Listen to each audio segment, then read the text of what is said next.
miarabantsika rehetra amin'ny anaran'i Jesosy ilay tompon'izao rehetra izao, ireo fomban-drazana tsy mety amin'ny kristianina. Izay indray havana no lohatenin'ity vidéo manaraka ity. Ny maha-malagasy ianao sa ny maha-kristianina anao no tokony handeha mialoha. Nisy nametraka izany fanontaniana izany indray mandeha. Raha izany mamaly azy dia hoy aho hoe ny maha-kristianina dia miresaka an'Andriamanitra, ny maha-malagasy dia miresaka ny olombelona. Ka iza ny lehibe? Andriamanitra sa ny olombelona? Mazava ho azy fa tsy afaka hiteny mihitsy sika hoe ny olombelona, Andriamanitra ry havana. Ary na dia ny malagasy ary dia nahalala an'izany, ny fanahy no maha-olona ho izy. Izany hoe ny ara-panahinao izany ny tena mamaritra ny maha-olona anao. Ary izay no mahatonga antsika hoe ny maha-kristianina anao no mandeha aloha. Ny maha-kristianina anao no mandeha aloha fa tsy hiteny mihitsy ianao hoe ity misy tenin'ny razanay, dia misy tenin'Andriamanitra. Toy izany hoe na dia tsy mety amin'Andriamanitra aloha izao ny tenin'ny razanay dia izay ny anay izany no ambony. Ny dikan'izany ianao izany dia ambaninao anie izany Andriamanitra fa ny razanao anie izany no ataonao ambony no Andriamanitra. Dia izay ilay tsy mampety azy raha kristianina ianao. Raha olona tsy mivavaka moa akory ataoko izy raha izany tsy mino an'Andriamanitra ko. Tsy rarahany mihitsy izay tenin'Andriamanitra fa tsy maintsy ny tenin'ireo razana ny raisiny. Fa raha kristianina ianao miditra am-piangonana natao batisa dia mazava ho azy fa manana Andriamanitra ianao. Ka ny dikan'izay ny tenin'io Andriamanitra io izay hitantsika tato ny soratra masina no fanilony tongotra sy fanazavana ny lalana. Entiny eo amin'ny tenin'Andriamanitra daholo aloha ny zavatra rehetrarehetra dia anontaniana hoe mety amin'Andriamanitra izany sa tsy mety amin'Andriamanitra, fa tsy dia manara-dreny rano fotsiny tsika kristianina ny amin'ireo fomban-drazana samihafa izay misy maro dia maro mihitsy. Ao amin'ny Baiboly zao raha jerevantsika ny amin'ny Matteo Marka 7 manomboka amin'ny 1 dia manazava Jesosy manao toriteny ny amin'ny fanaon-drazana. Nisy fariseusy mpanoran-dalàna tonga teo aminy dia nandeha nitsikilo nijery ny fanaondreo teo dia nahita fa ny mpianatra Jesosy sasany dia mihinan-kanina amin'ny tanana tsy madio, izany hoe tsy voasasa. Dia ambaranao nefa manao hoe ny fariseusy ny jiosy rehetra ozy izy tsy mba mihinana raha tsy efa manasa tsara ny tanany, satria mitana ny fampianarana voatolotry ny razana izy. Amin'ny jiosy zany hoe misakafo ka hoe tsy misasa ny tananao izany tena zava-doza izany satria lasa maloto ianao, impur. Misy finoana mihitsy manko ambadika izy fa tsy resaka fotsiny hoe misasa tanana mba hadio na hoe resaka ara-pahasalamana. Dia tahaka izany koa hoe rehefa avy mandeha any an-tsena izany dia tsy mihinana izy raha tsy misasa aloha. So dia ny zavatra tsy nety izany nataonao tany ka rehefa miditra ny tranonao dia misasa aloha dia izay fisasanao izay izany maneho fa madio ianao. Ary ilay fahadiovana tsy fahadiovana ara-nofo fotsiny fa tena fahadiovana ara-panahy koa izany ao anatin'ilay izy. Raha tena mijery ilay fomba ny jiosy ianao dia mbola misy zavatra maro izy. Misy fomba maro koa izay noraisiny ho tanana dia manasa kapoaka sy famarana mba amin'izay fanaka varahana. Izany hoe izany nisy fombafomba izany nataon'ny jiosy izay fomban-drazana ilay izy dia nefa ny mpianatra Jesosy Kristy tsy nanaraka an'izany. Tsy nanaraka izy na dia hitan'i Jesosy Kristy raha hoe mihinan-kanina atao tsy misasa tanana ireto mpianatra reto izany, satria Jesosy Kristy dia nahalala sy nahafantatra fa tsy amin'izany intsony ny fanadiovana ny olona. Dia izay nahatonga azy tsy sarotiny intsony amin'izany izy, na dia fomban-drazana azy, na dia fanaon'ny jiosy ary, na dia jiosy azy ireo mpianan'ireo dia tsy niditra tamin'izany intsony izy hoe tsy maintsy manaraka tsika fa ohatr'izao. Fa rehefa mahafantatra ianao hoe izao tsy amin'izany intsony ny fanadiovana ny olona ka hoe rehefa maloto ny tanany dia lasa maloto ny vatany. Amin'ny jiosy manko izany tena zavatra hoe grave be. Na ohatra hoe misy fatoka mikasika an'iny fotsiny ianao dia maloto ianao, lasa impur ianao, lasa maloto ianao izany. Ary ilay fahalotoana tsy resaka amin'ny vatana fotsiny fa tena hoe fahalotoana ny ara-panahy mihitsy ka tsy maintsy midio, misasa maninona. Na mandeha fadibolana aza ny vehivavy dia maloto. Zany ny fomba andrao, zany ny fanao. Tsy mahazo miditra makany amin'ny tempoly, tsy mahazo manao an'izao. Dia Jesosy Kristy zany manova izy fa tsy hoe izay fanaon-drazana koa dia tsy maintsy atao. Ny mpianatra Jesosy Kristy zany dia tsy nanaraka ireo ilay fomban-drazana sasany izay ambara eto. Tsy nanaraka izy satria fantany fa tsy amin'izany intsony mihitsy ny fanadiovana ny olona. Ka itsika kristianina koa dia tahaka izany mihitsy. Dinio tsara, alaivo ambony, alaivo ambany, anontany io tsara hoe inona marina ity fomba izay atao ity. Fa maninona tsika manao an'ity? Inona ny dikan'ity? Iza ny nanambaran'ity fomba ity? Dia jerevo sao dia misy tenin'Andriamanitra mifanohatra amin'izany. Tsy ela koa raha izao nisy nanontany hoe afaka miompy alika ve izahay hozy izy satria ny razanay dia nanafatra fa raha misy miompy alika nareo a dia tsy ho ambinina ahita loza amin'izany mihitsy. Nanafatra tokoa ny razana fa izao ianao kristianina dia mahafantatra ny tenin'Andriamanitra fa ny fitahiana sy ny fanampitanao dia tsy amin'ny alalany hoe miompy alika na tsy miompy alika. Ny dikan'izay aza manaiky ho fatipatorana izany teny sy fanao sy fomba isan-karazana izany fa nomen'Andriamanitra fahafahantsika tsy ataotahotra intsony hoe raha misy alika izany na miompy alika na mikasika alika na ny toy izany dia ahita loza. Fa biby ohatry ny biby rehetra nataon'Andriamanitra io na ny teny izany raha ny razana tany aloha tany amin'ny anaran'i Jesosy Kristy miompy alika fa tsy maninona izany. Dia tahaka izany koa rehefa hanao mariazy zao dia matetika ny fomban'ny olona taloha na ny fomban'ny malagasy dia hoe mijery andro. Ary misy tena mihazona n'izany mafy mihitsy. Amintsika kristianina nefa dia tsy mety intsony izany hoe mijery andro izany. Satria amintsika ny andro rehetra izay nataon'Andriamanitra dia tsara daholo. Azo anaovana fety daholo ny andro rehetra fa tsy isan'izany hoe raha manao amin'ity ianao dia tsy ambinina ny tokantranonao. Mijery ny volana, mijery n'izao, fitodiky ny anona, fitodiky n'izao. Ny fitahiana ao anao dia tsy amin'ny alalan'ny fisian'ny volana hoe natomboka tamin'ny feny volana ity raharahana ity. Na natomboka tamin'ny ohatran'izao dia tsy amin'izany mihitsy ny azahoanao ny fitahiana fa ny fitahianao dia miankina amin'ny fanananao an'i Jesosy Kristy izay itombohan'iny tokantranonao iny. Mpanandro ve nanome ny daty anaovana ny raharahanao? Mpanandro ve nanondro ny toerana sy ny daty anaovana ny raharahanao? Mandiny andry kristianina fa indraindray lasa manaratra ny rano fotsiny tsika ny amin'ny zavatra ohatran' izany. Nefa dia ambaran'ny tenin'Andriamanitra ny amin'ny Deutéronome 7:20 aoka tsisy eo aminareo hampanteny zanalahy na zanavavy andeha ozy izy hamaky ny afo na ho any amin'ireny mpanao fankatovana na mpanandro na piskity mpanandro tena mpanandro mihitsy io ambary io ka aza mitondra ny zanaka ho any amin'ny mpanandro izany. Tsy mety amin'ny kristianina izany fomba izany na dia manao an'izany ary ny olona. Dia mbola ao anatin'izany koa ohatra zao amin'izao fotoana izao misy hoe ho avy ny Halloween. Fomban'ny olona izany na tepitandranomasina any Madagasikara efa manao koa hatrany amin'ny sekoly dia hoe ankalaza Halloween izay fetin'ny maty anie izany. Ankalaza ny fetin'ny maty dia manao an'ity fanamiana rehetrarehetra ity déguisement dia iny koa tsika kristianina fa dia manao satria ao ampiasana anay manao daholo dia za amin'io andro io hanao Dracula. Za amin'io andro io hanao horreur be mihitsy. Ianao hoe dia ampitovy ny tenanao amin'ny horreur? Toy izany hoe akampa fety hany fotsiny paster. Tsy mety amintsika kristianina izany ry havana. Tsy mety amintsika kristianina izany raha mananjanaka ianao dia any amin'ny sekoly mety mikarakara an'izany ilay sekoly dia teneny ilay sekoly hoe tsy mety amin'ny finoana ilay fankalazana ny fetin'ny maty izany. Ny velona no ankalazaina fa tsy ny maty. Foana ny fahatsiarovana azy ozy ny tenin'Andriamanitra tsisy fety ho an'ny maty izany intsony. Raha any amin'ny tontolon'ny ara-panahy ianao dia mahita fa io fetin'ny Halloween io dia tena fety anaovan'zareo fety be mihitsy ny mpamosavy sy nireo le mpanao mazie sy ny resaka izay rehetrarehetra amin'ireny ezoterika ireny izany dia io tena fety lehibe aminazy mihitsy io. Ka itsika kristianina tsy mankalaza izany fa teneniny any am-pianarana hoe ny zanakay tompoko tsy manao Halloween, tsy miselebre an'io izy tsy manao izay zavatra ataonareo amin'io izy dia izay. Tsy mety amintsika kristianina na dia fomba ataon'ny olona raha ilay izy. Indraindray tsika mandeha dia misy toerana andehanana dia tsy maintsy miondrika daholo rehefa tonga eto. Dia ihany koa tsika fa dia miondrika. Inona ny dikan'ilay miondrika anontany io tsara. Fa tsy hoe izay ny fomba rehefa tonga eto amin'ity statut dia tsy maintsy miondrika daholo. Izany ny nahatonga ny Sadraka sy ny Mesaka Abednego tsy nety miondrika hoe tsy maintsy miondrika mikoa ka manaja sy manompo an'io zavatra io. Zavatra tompon'ny olona ny matoy ankofany. Tsika kristianina izany tsy miondrika amina zavatra ohatran'izany mihitsy fa tsy hoe miondrika deo ny olona ry pastera dia mba miondrika koa. Aza miondrika fa izany mihitsy no nijoron'ny Sadraka sy ny Mesaka Abednego fa averiko ihany. Dia indraindray koa misy toerana izao any Madagasikara dia hoe izao mihitsy ny fomba eto amin'ity tetezana ity tsy maintsy miklaksona daholo izay tomobile mandeha eto. Dia iny koa ilay fiara fa dia miklaksona na dia kristianina aza. Anontany io hoe fa maninona no tsy maintsy miklaksona eo dia hoe misy lolo io. Ka rehefa tsy miklaksona ianao dia tena ho tezitra ilay lolo. Ka ilay klaksona izany amin'izay fotoana izay dia ohatrany hoe mangatadalana. Manaja hoe mba ome lalana izay tompoko dia lasa ohatrany hoe miresaka. Manaja an'ilay lolo ianao izany amin'izay fotoana izay. Ka izany zavatra izany tsy mety amin'ny kristianina izany. Rehefa mandalo fotoana dia amin'ny anaran'i Jesosy misaka nareo. Zay.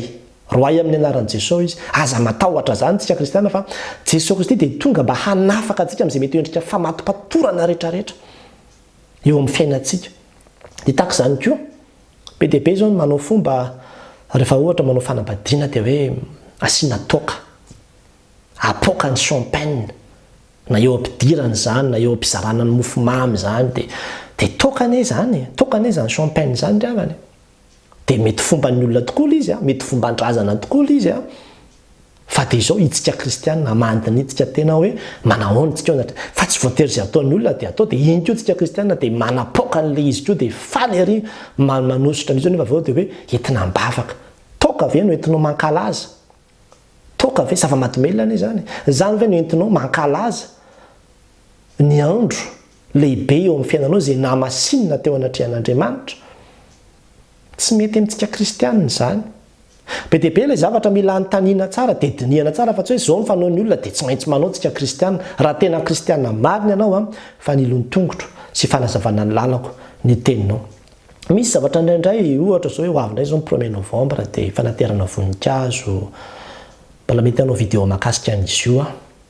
fa mila mandinika tsika hoe afaka tokony anao an'izany fa tsika kristianina sa manahoana ny ambaran'ny tenin'Andriamanitra hoe andeha hoany de andeha atokana ty andro ty ho anazy de andeha hoandray amangy fasana de andeha anao an'izao de karakara de anatitra voninkazo ohatrany hoe mbola any eo fitiavana amin'ilay olona efa maty indray nefa ny tenin'Andriamanitra de rehefa maty ny olona de foana daholo ny fahatsiarovana azy ny faneho mpitiavana indritra de foana daholo zany fa kio tsara boky mpitoroteny fa manazava an'izany de tsy voatery zay ataon'ny olona de tsy maintsy ataonao na hoe zay ny fanaon'ny fianakavianay na izay raha ny fanaon'ny fianakavianao de ozy ianao ny tenin'Andriamanitra aloha manambara ohatran'izao de zao zany no ataonay de tahaka zany koa amin'ny tsika malagasy zao rehefa hoe atao didipotra ny zaza de tena mahavariana mihitsy le fomba za tsy miteny hoe ratsy satria misy olona tena mbola mitana an'le izy fa hoe tsy mety amin'ny kristianina de le zavatra tapahany iny de tsy maintsy hoanina ampiarahana amin'ny akondro hoan'le rain'le zaza de efa maninona de misy dikany misy finoana ao ambadika io fa tsy hoe hoankanina fotsiny hoe fititahinana akondro fa misy dikany ao ambadika io hatramin'ny resaka hoe fitahina fertilité lasa mamokatra zany le zaza sy ny ohatr' zany fa adiady io lalina de hoe aminao hoe tsy amin'izany tsony ny fitahina sy ny fahavokarana hoan'ny zanakao hoe rehefa nitapahany iny ka nohaninao na telinao niaraka tamin'ny akondro de tena hiteraka tokoa ny zanakao zany famorana zany ara amin'izao fotoana zao efa tsy obligatoire tsoniko ngany kristianina voatery tsy maintsy hofrana tsy voatery tsony mihitsy ka nidikan'izany tsy any amin'izany mihitsy ny hoe rehefa tena natelina tsara tamin'ny akondro izy fa raha tsy voatelina izy de zao aza minomino foana tsika kristianina ravana lasa finonompoana amintsika le izy noho ny amin'ny tenin'Andriamanitra de izay no mahatonga antsika hoe mila mandinika atsika de mitandrina eo amin'ny fandevenanao de be mihitsy ny fomba misy aloha ny tena mety ohatra zany zao reny hoe manao famangina manjo de tena azo atao mitsapa lahelo hoe mitonga ianao zany de mampahery satria na de ny tenin'Andriamanitra raha miteny zany hoe miarah ory amin'izay ory mifampitondra azy zay mavesatra de mampahery an'le olona ianao de manome anao ny foadranomaso ny solondranombary tsy masaka sy ny toy zany zay azonao atao tsara mihitsy zany tsisy mandraran'izany ny tenin'Andriamanitra fa raha miresaka indray tsika hoe nisy maty de ahoana ty maty le olona de indraindray zao ohatra hoe tsy maintsy mandraraka toka kely aloha amin'le fiara rehefa alohan'ny andeha raraka kely amin'ny tany aloha le toka de mba fantatrao moa dikany mandraraka kely amin'ny toka amin'ny tany iny misy olona koa moa rehefa manokatra vera de mandraraka kely amin'ny tany aloha ho an'ny razana ne iny amena iny hoe mena kely aloha ny razana sao de tezitra ny razana ka tsy mitany diatsika fa raha tsy homena rao izy de mety ho accident tsy amin'izany tsony ry havana ny fitahiana sy ny hoe fiarovana antsika Andriamanitra ny mpiaro antsika ka raha ohatra ka hoe andeha hanao fampirarahana amin'ny razana antsika de omena toka kely izy aloha mba hitany diantsika efa tsy mifanaraka amin'ny sitrapon'Andriamanitra tsony zany aza mba matahotra mihitsy ntsika kristiana rehefa avy mandevina de tsy mahazo mitoditodika mihitsy tsy maintsy miampita amin'ny afo efa nisy vidéo nyresahako ny amin'ireo le hoe fomba zany amin'ny fandevenana fa ity vidéo ity de miresaka amin'ny akapobeany zavatra isan-karazany de ny anjarantsika fotsiny de ny mandinika mieritreritra hoe avy aiza moa zany fomba fiteny zany izany nampianatra an'izany so de ny mpanandro na ny mpiskidy no nilaza an'izany zavatra any tsy maintsy miampita afo nareo rehefa avy mandevina de iny keo tsika fa de manaraka ny dikan'izay manaraka ny tenin'ireo mpanandro sy ny mpiskidy ihany zany tsika ny dikany matahotra efa nafahan'Andriamanitra amin'izany tsika tsy nisy natao any tazotazona anao tsony zany zavatra zany ry havana ary misy any ry havana ny olona sasany zao ohatra rehefa niteraka de ohatr'izany koa de le ahitra dia tsy maintsy alevina amin'ny tokoa nambaravarana dia atao ohatr'izao ny fandevenana tsy misy an'izany ho an'ny kristianina dia tsy misy an'izany mihitsy aza matahotra any amin'izany ianao atovy amin'izay toerana tokony andevenana azy fotsiny na ametrahana azy fa aza miahihana matahotra any amin'izany eo amin'ny tokoa nambaravarana dia tahaka an'izao sy tao izao dia hoalaka adina indray ny tanotrano fa mahereza aza matahotra fa ao amin'Andriamanitra tsika tsy misy an'izany fombafomba hoe mampatahotahotra sy mihazoazona antsika izany intsony rehefa ao amin'Andriamanitra fa ny fitahiana ao antsika ny fanambinana ao antsika dia ao amin'i Jesosy Kristy fa tsy ao amin'ny fanarahana n'ireny fomban-drazana samihafa ireny ary misy ny fomba sasany izay tena mampahantra misy amin'ny toerana sasany izao rehefa misy maty dia tsy maintsy mamono omby dia tsy maintsy mamoro ny fianakaviana sy ny fokon'olona rehetra dia tsy maintsy mizara sakafo vary be tsy toko tsoforoana mihitsy ny mampalahelo indraindray dia izao hoe marary ilay olona tsy hoentina any amin'ny hôpitaly fa milaza tsy misy vola daholo fa rehefa maty io misy omby sy vilany be dia be firy mivelatra eo amin'ny kisana ny fiarahamonina dia ny tena mampalahelo koa anatin'izany dia izao hoe satria izay ilay fomba hoe raha vao tsy manamono omby ianao dia ohatrany hoe tena tsy tia ny olona maty eo mihitsy ianao tsy nahavita taminy mihitsy ianao tena hoe tsy nety izany e dia na ny fiarahamonina raha ho tezitra aminao raha ohatra ianao ka tsy manao an'izay fomba izay satria nisy maty teo aminao any ambanivohitra any mbola matanjaka be izany fiarahamonina izany ary ny tena misy ara dia ny hoe tsy manam-bola ilay olona amin'ilay fahoriana kanefany noho izay ilay fomban-drazana izay miazona azy izay dia matahotra izy dia amidiny foana ihany aloha ny tanimbary ny ataony rehetra trosaina daholo tetrity mba hahafahana mividy omby ho vonoina ho an'io fahoriana io dia lasa miditrosa be dia be mihitsy ilay olona rehefa avy eo dia mamoko ny fiarahamonina ny tsy olana raha manam-bola ianao fa ilay hoe tsy manana ianao nefany mandeha misambotra mihitsy ny fahoriana ao azy efa takininona ka mbola andeha apiditra ny fahasahiranana ho anao indray ianao izany ve natao hoe fomba apiditra fahasahiranana ho anao dia amin'izay fotoana izay tsy voatery tsy maintsy manaraka an'izany ny kristianina fa afaka mijoro misy ara ny fomba sasany ho an'ny tany sasany tena hoe lanina mihitsy ny ombiny ny olona iny izay izy voalevina dia misy efa herinandro roa herinandro izy voalevina dia lanina mihitsy aloha ny fananan'ilay olona izay izy voalevina dia mantinitsika kristianina fa tsy voatery hanaraka an'izany tsika ary ambaran'ny tenin'Andriamanitra anie izany any amin'ny Romanina 12:12 aza manaraka ny fanaon'izao tontolo izao miova amin'ny fanavaozana ny saina hamantarana ireo ny sitrapon'Andriamanitra dia izay tsara sady akasitrahana no marina raha vao misy zavatra ka hoe misy finoana ao ambadika ilay izy na dia ataoko fotsiny aza hoe manala nifitsika dia hoe ity nify ity rehefa niala dia tsy maintsy arina ny atapitrano dia atao mitodika dia ty nify ratsy soloa nify tsara efa misy finoana ao ambadika izany dia tsy amin'izany intsony ny antsika kristianina hoe atsipiko any atapitrano ity dia hiteny izao dia amin'izay tena hoe lasa tsara ny nifiko tsy amin'izany fa aza minomino foantsika fa ny soratra masina dia efa nanokatra ny saintsika nanokatra ny fahalantsika fa ny zavatra dia ao amin'Andriamanitra daholo ny dikan'izay izany dia tsy hoe rehefa fomban-drazana dia ratsy daholo akory misy ny mety tsara mihitsy ireny resaka vodiondry ireny izao tena mahafinaritra ary tena mampiavaka ny malagasy mihitsy ny hoe fanajana ny ray aman-dreny fangatahana avy amin'ny fianakaviana sy ny toy izany fanomezana lanja zany ny fianakaviana sy ny ray aman-dreny tsy hita mihitsy izay maharatsy izany afaka mbola manao an'izany tsara mihitsy sika kristiana fa be dia be koa ireo fombafomba isan-karazany izay tena hita mihitsy hoe tsy mety ny famadihana moa dia tsy ho resahako intsony fa ao anatin'ireo ilay fomba izay tsy mety amintsika kristiana mihitsy izany hoe andeha hamadika hikarakara indray dia ao anatin'ilay fikarakarana ilay vovokon'ilay olona rehefa maty dia misy fiheverana hoe fitazona fitahiana ilay izy na tsy voatery izany ihany fa misy ao ambadika ilay izy ny hoe zany tsy mitady fitahiana amin'ireo fa justa fotsiny hoe mba te hiaraka ny fianakaviana dia mba hampiray ny fianakaviana dia tsy olana izany fa ny olana amin'ilay famadihan'ny razana dia ilay fandehanana makany amin'ny mpanandro tsisy mihitsy olona na ray ara mamadika ka tsy mandeha makany amin'ny mpanandro izany fa teneniko aminao izany averiko ihany ilay tenin'Andriamanitra ny Deutéronome 7:20 fa ny fandehanana makany amin'ny mpanandro dia fahavetavetana eo anatrehan'Andriamanitra ka izay tsy mampety azy dia izany rehetrarehetra izany no mahatonga antsika tsy maintsy mametraka fanontaniana foana hoe manao ahoana ity fomba ity manoloana ny tenin'Andriamanitra dia dinio aloha dia arao maso tsara aloha dinio tsara aloha dia izay ianao vao manaraka fa tsy hoe rehefa fomban-drazana dia mety dia mahereza ary havana mijorotsika kristianina fa ozy ny tenin'Andriamanitra mety ho alan'ny olona rehetra nareo noho ny amiko fa izay maharitra hatramin'ny farany no vonjena. Ny mpianatra Jesosy dia tsy nanaraka ny fomban-drazana na dia tezitra ara ny fahasoasan'ny mpanorandalàna. Ianao koa raha mpianany marina ianao raha misy fomban-drazana hitanao fa tsy mety intsony, aza matahotra ny miova. Na ho tsy ho tia sy tsy ho faly aminao ary manodidina anao, fa ho hitanao fa ny Tompo ho faly aminao. Raha mpanompo tsara mahatoky ianao. Dia ho an'Andriamanitra ny voninahitra. Amen.